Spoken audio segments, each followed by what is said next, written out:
Japan, जिसे दुनिया technology के लिए जानती है, आज इतिहास के एक नए अध्याय में दाखिल हो गया है, क्योंकि जापान को मिल गई है उसकी पहली महिला प्रधानमंत्री सनाए टकाइची।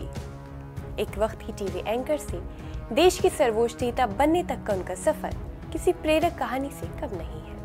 आदाब, मैं हूं आपके साथ अमीना माजिद और आप देख रहे हैं आवाज वॉइस। जापान ने अपने राजनीतिक इतिहास में एक अहम मील का पत्थर स्थापित करते हुए अपनी पहली महिला प्रधानमंत्री के रूप में सनाए टकाइची का चुनाव किया है। मंगलवार को जापान के निचले सदन ने 64 वर्षीय नेता टकाइची को बहुमत से चुना। उन्होंने 465 सदस्यीय सदन में 237 वोट हासिल किए। ये एक ऐतिहासिक पल माना जा रहा है, क्योंकि जापान की राजनीति में पहली बार किसी महिला को ये पद मिला है। वहीं उनके राजनीतिक सफर की बात करें तो ये काफी दिलचस्प रहा है। वो पहले एक टीवी एंकर थी और 1993 में निर्दलीय उम्मीदवार के रूप में जापान की निचली संसद की सदस्य बनी। तब से वो लगातार राजनीति में सक्रिय रही हैं और अपने गृह क्षेत्र नारा का प्रतिनिधित्व कर रही है।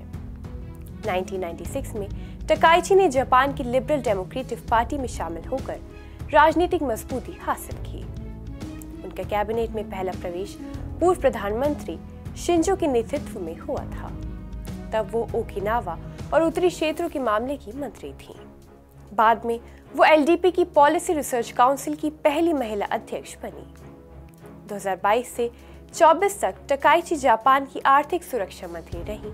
इसके अलावा वो आंतरिक मामलों की मंत्री के तौर पर सबसे लंबे वक्त तक काम करने वाली मंत्री है। टकाइची लंबे समय से एलडीपी की एक प्रभावशाली आवाज रही है। जापान की राजनीति और सरकारों में महिलाओं का होना दुर्लभ है। World economic forums 2025 gender gap report के अनुसार इस मामले में दुनिया के 148 देशों में जापान 118वें नंबर पे है, जबकि आयरलैंड, फिनलैंड और नॉर्वे जैसे देश पहले 3 स्थान पर हैं। इसी बीच सनाए टकाइची की जीत सिर्फ एक राजनीतिक जीत नहीं, बल्कि जापान की सदियों पुरानी परंपराओं के बीच एक नई सोच, एक नई दिशा की शुरुआत है।